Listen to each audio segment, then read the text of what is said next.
Pangulong Bongbong Marcos na boring na naman.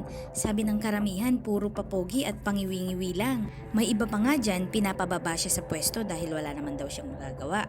Pero hindi nyo ba alam mga kababayan na may malaking pasabog ang Pangulo lalo na sa mga senior citizens? Batas na po ang pamibigay ng cash incentive sa mga senior citizens na may edad na 80, 85, 90, 95 at 100. Sino-sino kaya ang mabibigyan ng cash incentive sa programang ito at paano kaya ito makukuha? The law grants senior citizens aged 80, 85, 90, 95, and 100 years old, whether residing in the Philippines or abroad, certain monetary benefits indexed to inflation.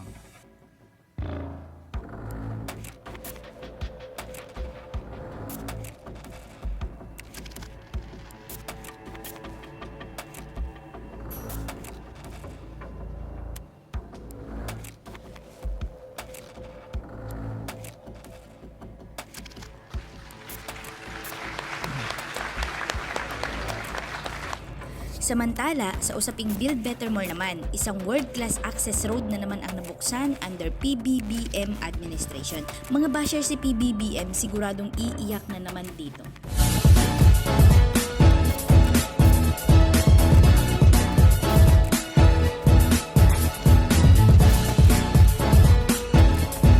Isang tatak Marcos na naman ang naisabatas kahapon matapos pirmahan ni Pangulong Bongbong Marcos ang Republic Act 11982 or ang Extended Centennial Act.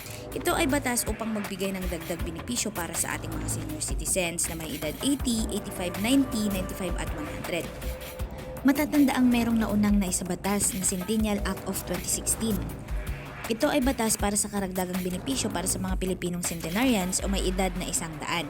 Ang Pilipinong makakatungtong ng 100 years old ay makakatanggap ng 100,000 pesos galing sa gobyerno through DSWD. Ang unang Centennial Act ay limitado lamang sa mga 100 years old na Pilipino. Kaya naman, under Pbbm administration, pinalawig ito at inextend sa mga senior citizen na may edad 80, 85, 90, 95 at 100. Dahil na din sa combined effort ng House of Representatives at mga Senate.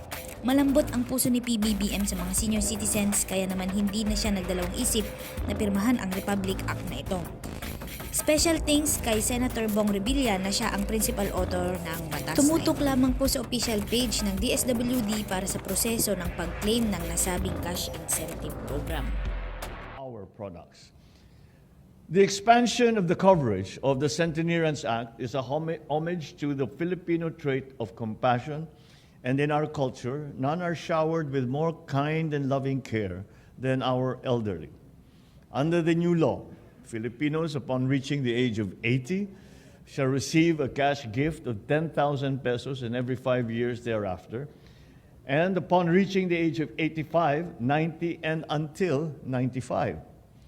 We do, after all, stand on the shoulders of these giants. But they deserve more than cash in an envelope. What they should get is a support infrastructure that every society owes to its graying population. There were already close to 10 million seniors 2 years ago. And there are many of us here who have already crossed that Rubicon line.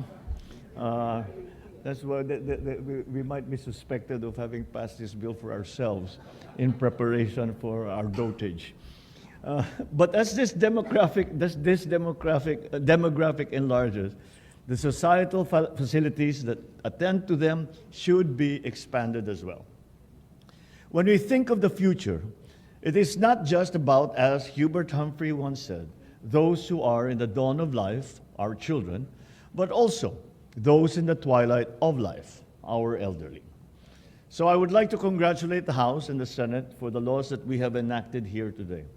It proves once again the tenet that bicameralism was designed to bring together the brilliance of two bodies through compromise. Again, congratulations to everyone. Maraming salamat. Mabuhay ang bawat Pilipino. Mabuhay ang bagong Pilipinas. Maraming salamat po sa inyo lahat. Magandang umaga po sa inyo. Samantala, magiging 20 minutes na lang ang biyahe galing Clark City hanggang Clark Airport na noon ay 1 oras ang biyahe.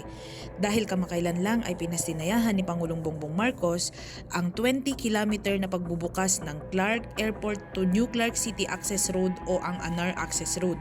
Ang proyektong ito ay nagkakalaga ng 8.44 bilyong piso. Ang New Clark City ay mayroong 9,400 hectares greenfield development inside Clark Free Port Zone Special Economic Zone.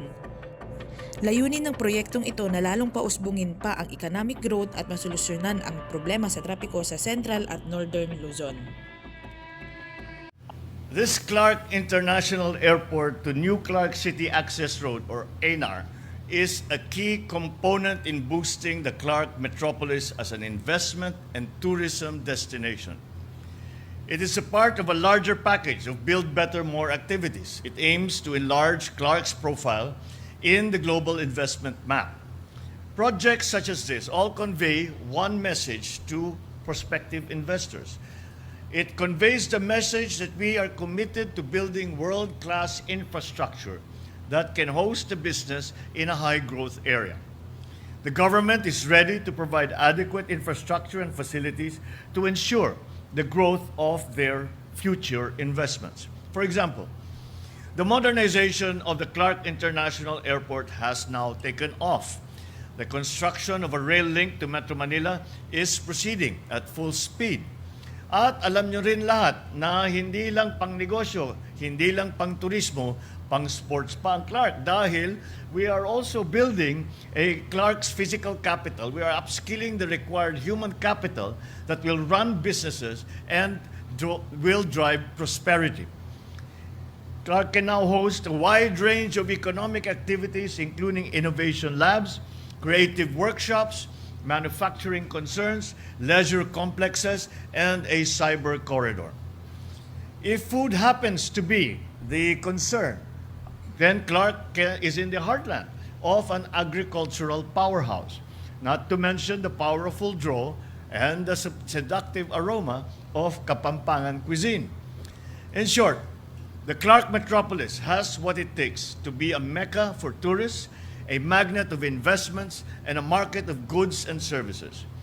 We must leverage these attributes into higher visitor traffic, attracting more investments that generate better jobs and spur economic activity. This road is much more than just an access road. It is part of our plan to propel Clark as an alternate growth area. It is a red carpet rolled out to those who will partake in all the best things that Clark can offer.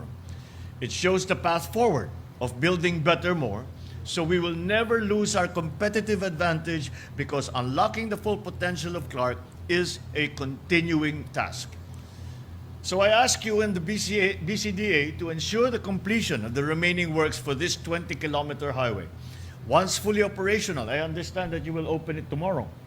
Once operational, it will reduce travel time between the Clark International Airport and New Clark City from 1 hour to 20 minutes. It will also save commuters money as ANAR is toll-free. Going by BCDA's track record, I trust in the quality of the workmanship of this road and in your commitment to observe the relevant procurement rules, laws, and regulations. I have also noticed that this bold vision radiates from the elegant architecture of the edifices that you have built here. For instance, Sacobia Bridge has been attracting its fair share of visitors as its own tourist destination. The world-class design of the new Clark International Airport Terminal has earned international recognition. It is hailed by the UNESCO Prix Versailles as one of the most beautiful airports in the world. So I thank the engineers, the architects, private partners, and the Basis Conversion and Development Authority led by Chairman Delfin Lorenzana and Engineer Joshua Bingkang, the BCDA President and Chief Executive Officer, for your hard work. BCDA's performance is not merely narrated on ink and paper and in reports long archived. Your triumphs have become part of the country's landscape, utilized and visited by millions of people daily. These booming breathtaking sites from Bonifacio Global City to McKinley Hill to Newport City to New Clark City attest to the transformative power of repurposing state assets. Military lands converted into economic centers are the concrete proof of the prosperity BCDA has unleashed. There is no better proof of this than Clark. And this is why the BCDA has earned the reputation as a reliable, credible, professional partner in public-private ventures, setting the template for mutual cooperation that benefits the public. All of these, while faithfully complying with one of its major mandates of remitting its earnings to fund the modernization of the armed forces of the Philippines. The BCDA has contributed 59.71 billion pesos for the equipment, weaponry, vehicles, vessels, and structures used by our armed forces. So indeed, the BCDA has a major role to play in the Bagong Pilipinas vision that all Filipinos are working hard to achieve. Your contribution to Bagong Pilipinas goes beyond your physical inventory of projects delivered, planned, and being built. The BCDA's contribution to the Bagong Pilipinas would also include a culture of excellence, of innovation, of foresight, and of industry. So congratulations to you all for this very, very fine day when we celebrate the continuing development of Clark. At mabuhay po kayong lahat, mabuhay ang Bagong Pilipinas, magandang umaga po sa inyo.